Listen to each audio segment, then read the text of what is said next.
തന്നെയല്ല, കേരളത്തിൻ്റെ വിവിധ ഭാഗങ്ങളിൽ നിന്നും ധാരാളം പേര് വസ്ത്രങ്ങളും ഭക്ഷണവുമായിട്ട് ഇങ്ങോട്ട് വന്നുകൊണ്ടിരിക്കുകയാണ്. അതിനുമാത്രം ഇത് കൊടുക്കാനായിട്ട് ഇവിടെ ആളുകൾ അവശേഷിക്കുന്നില്ല എന്നുള്ളതാണ് യഥാർത്ഥ വസ്തുത. ശ്രദ്ധിച്ച് മനസ്സിലാക്കണം. 100-ലധികം ബോഡി ഇവിടെ എത്തിക്കഴിഞ്ഞു. ആംബുലൻസുകൾ പരക്കം പായുകയാണ്.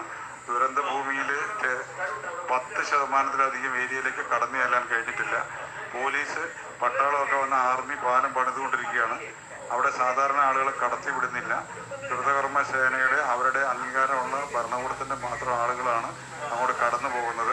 വീണ്ടും ഇപ്പോൾ ഏതാനും സമയം മുമ്പ് അവിടെ വീണ്ടും ഒരു ചെറിയ ഉരുൾപൊട്ടലുണ്ടായി. 2000-ഓളം ആളുകൾ അവിടെ ഉണ്ട്. ഒത്തിരി പേര് അവിടെ നിന്ന് വീണ്ടും ഓടി രക്ഷപ്പെട്ടു. അതാണ് ഇപ്പോഴത്തെ അവസ്ഥ. എന്താണെങ്കിലും ഇവിടെ ഇനിയും ദയവായി ഭക്ഷണമോ വസ്ത്രങ്ങളോ ഒന്നും ആവശ്യമില്ല എന്ന് ഔദ്യോഗികമായി തന്നെ അറിയിക്കുകയാണ്. ഇവിടെയുള്ള മുഴുവൻ ക്യാമ്പുകളിലും ആവശ്യത്തിലധികം ഭക്ഷണം പല സംഘടനകളും വ്യാപാരികളും ഗവൺമെൻറ് സംവിധാനങ്ങളും കൊടുക്കുന്നുണ്ട്. നമുക്ക് ഇനിയും ഞാൻ വീണ്ടും പറയുന്നത്, വേണ്ടത് ഒരു വലിയ പുനരധിവാസ പാക്കേജാണ്. ഈ ടൗൺ എന്ന് പറയുന്നത് തീർത്തും ഇല്ലാണ്ടായി. അവിടെയുള്ള മുണ്ടക്കൈ എന്ന് പറയുന്ന 200 വീടുകളുണ്ടായിരുന്നു. 200 വീടുകളും തീർത്തും ഇല്ലാതായി. തൊട്ടടുത്തുള്ള ചൂരൽമല എന്ന് പറയുന്ന ടൗണിൻ്റെ ഏതാനും ഷട്ടറുകൾ മാത്രം ഒരു മൂലയ്ക്ക് ബാക്കിയുണ്ട്. ഒരു ടൗണ് തന്നെ അവിടെ ഇല്ല. അപ്പോൾ അത്രമാത്രം ഭീകരമാണ് അവസ്ഥ. ഇപ്പോൾ നിലമ്പൂരിൽ നിന്നും 25ഓളം ഡെഡ് ബോഡികൾ കിട്ടിയെന്ന് അറിയാൻ കഴിഞ്ഞു. ഇത്രയും കിലോമീറ്റർ ദൂരെ വരെ തലയില്ലാത്ത ബോഡികൾ വരെ എത്തിക്കൊണ്ടിരിക്കുകയാണ്. അതിൻ്റെ ഭീകരത എന്ന് പറയുന്നത് ഇവിടെ നിന്ന് നോക്കാൻ കഴിയാത്ത കണ്ടീഷനിലാണുള്ളത്. മുന്നോട്ട് പോകാൻ കഴിയുന്നില്ല. കോടമഞ്ഞ് ഇറങ്ങിക്കഴിഞ്ഞു. തൊട്ടടുത്ത് നിൽക്കുന്ന ആളെ പോലും നേരിട്ട് കണ്ടാൽ തിരിയാത്ത അവസ്ഥയിലേക്ക് കോട ഇറങ്ങുകയാണ്. രക്ഷാപ്രവർത്തനത്തിന് വലിയ പ്രതിസന്ധി സൃഷ്ടിക്കുന്നുണ്ട്. എങ്കിലും ഇവിടെ പോലീസും പട്ടാളവും പൊതുജനങ്ങളും അടക്കമുള്ള നല്ലൊരു രീതിയിലുള്ള തെരച്ചിലുകൾ നടത്തുന്നുണ്ട്, സഹായത്തിന് എത്തിക്കുന്നുണ്ട്. അപ്പോൾ നമുക്ക് ഇവരെ രക്ഷപ്പെട്ടവരെ പുനരധിവസിപ്പിക്കാനുള്ളൊരു സംവിധാനമാണ് ഇനി ആവശ്യമുള്ളത് എന്നറിയിക്കുന്നു. ദൈവാനുഗ്രഹത്താൽ ഇനിയും മഴ അല്പം ശമിച്ചിട്ടുണ്ട്. ഇനിയും മഴ ഉണ്ടാവാതിരിക്കട്ടെ, വലിയ പൊട്ടൽ ഉണ്ടാവാതിരിക്കട്ടെ എന്ന് നമുക്ക് പ്രാർത്ഥിക്കാം.